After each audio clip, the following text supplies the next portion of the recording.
এক মিনিট, এই ভিডিওটা কিন্তু এতটাই দরকার যে ক্যান্ডেল বানাবো ভেঙে যাবে লাস্টে, তাহলে আমার সময় অনেকটা নষ্ট হবে। সবাইকে বলছি আজকের ভিডিও একদম আলাদা হতে চলেছে, যে ভিডিও আমি আজ পর্যন্ত কখনো করিনি। তাই জন্য ভিডিওটা শেয়ার করবে অতি অবশ্যই। মানে থার্ড ক্লাস পদ্ধতিতে, বাজে পদ্ধতিতে, রং পদ্ধতিতে বানাবো আজ মোমবাতি, দেখবো বেরোয় কিনা। উদ্দেশ্য জি ওয়্যাক্স আর অয়েল স্প্রে কে নিয়ে। মানে হচ্ছে আমরা একটা ক্যান্ডেল সেম মোল্ড জি ওয়্যাক্স আর অয়েল স্প্রে দিয়ে বানাবো, আর একটা মোল্ডে জি ওয়্যাক্স আর অয়েল স্প্রে দেবো না। দেখবো ক্যান্ডেল কি হয়, বেরোবার সময় কি হয় না হয় সবটা দেখবো এই ভিডিও। মোল্ডের মধ্যে কোনো রকম অয়েল স্প্রে দিলাম না, কিন্তু দিয়ে দিলাম উড স্টিক, যাতে আমরা বলতেটা লাগাতে। জি ওয়্যাক্স দিলাম না, এটা ওয়্যাক্সটাকে আমরা নিয়ে নিলাম পাত্রে। তো ফুলটাকে আমরা রেড করবো, দুটো রেড কালার ইউজ করবো, আরো একটা কালার হয়ে গেল। রোজ এসেন্স আমরা ইউজ করলাম, গুলে গেল রং রেড কালার ফুলটা। তাহলে এর মধ্যে নেই কিন্তু জি ওয়্যাক্স বুস্টার, দেওয়া আছে এসেন্স আর ওয়্যাক্স শুধু গালানো, ঢেলে দিচ্ছি আমরা মোল্ডের ভিতরে। ওয়্যাক্সটাও আমাদের জমে গেছে, মানে আমরা এবার সেকেন্ড লেয়ার মানে গ্রিন কালারটা বুকে হচ্ছে, তো অ্যাড করতে পারবো। এবার শেক করলাম, গ্রিন কালার অ্যাড করবো, কিন্তু দু রকম গ্রিন অ্যাড করবো। হ্যাঁ, কালারটা এতে ভালো আছে। অন্য একটা গ্রিন নিয়ে নিলাম। এতে কিন্তু কোনো রকম জি ওয়্যাক্স নেই, ঠিক আছে, আর না দিয়েছি অয়েল স্প্রে।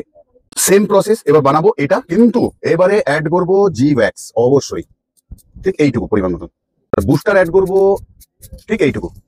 তাহলে মেশানো আছে জি ওয়্যাক্স বুস্টার, কালার মেশাবো, রকম কালার ইউজ করব। 6 ড্রপ আমরা রোজ এসেন্স, কিন্তু আমরা অবশ্যই ইউজ করব 5 থেকে 6 বার অয়েল স্প্রে। প্রত্যেকটা খাজে খাজে হাত দিয়ে ভালোভাবে অয়েল স্প্রেটা লাগিয়ে নেবো। এটা তো বসে নিলাম উড স্টিক। আগের বার একবার ভুল করেছি, ওই বড় কাপ দিয়ে ঢালতে গিয়ে পরিষ্কার করতে করতে অনেক সময় চলে গেল, এই জন্য এইবারে আমি এই বুদ্ধিতে ঢাললাম। এটাই কিন্তু প্রপার। হ্যাঁ, আগের বার মিস্টেক ছিল, স্বীকার করলাম। অন মিডিয়া গ্রিন, আরেক রকম গ্রিন এসেন্স দিলাম। গ্রিন উইদাউট জি ওয়্যাক্স আর অয়েল স্প্রেতে প্রথম ক্যান্ডেলটাকে আমরা ডিমোল্ড করব। উড স্টিক বের করে নেবো আমরা।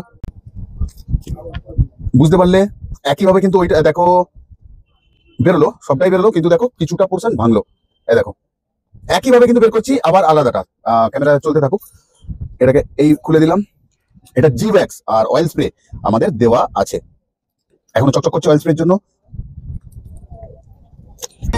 দেখো, এবং পড়ে গেল ধরাস করে, তাও কিন্তু ভাঙলো না ক্যান্ডেলটা। দেখো, তাহলে জি ওয়্যাক্স আর অয়েল স্প্রে যে চকচক করছে, অয়েলটা আমি হাতে তুলেও দেখাচ্ছি, দেখো চকচক করছে। তার মানে কিছু তো আছে। আর গ্লস গ্লেজি তোমরা প্রত্যেকটা জিনিস দেখতে পারো, কাছেই রয়েছে। তাহলে ব্যবহার করতে হবে আমাদের জি ওয়্যাক্স আর অয়েল স্প্রে, তবে ক্যান্ডেল এরকম হবে তোমাদের মতন সুন্দর। এই ভিডিওটা একজন আমাকে করতে বলেছিল ইউটিউবেই, তার জন্য করলাম ভিডিওটা। তাহলে কোথাও রেডি হয়ে গেল বুকে ক্যান্ডেল। আবার লাস্টবার দেখিয়ে দিলাম একবার ভাঙাটা। আজকে যাচ্ছি, আবারও আসবো ফিরে তোমাদের ভালোবাসার দুনিয়ায়। ততক্ষণের জন্য ভালো থেকো, সুস্থ থেকো। এক মিনিট, এই ভিডিওটা কিন্তু এতটাই দরকার যে ক্যান্ডেল বানাবো ভেঙে যাবে লাস্টে, তাহলে আমার সময় অনেকটা নষ্ট হবে। যাতে সময় নষ্ট না হয়, এক্সট্রা হ্যান্ড জি ওয়্যাক্স ইউজ করবো সবাই।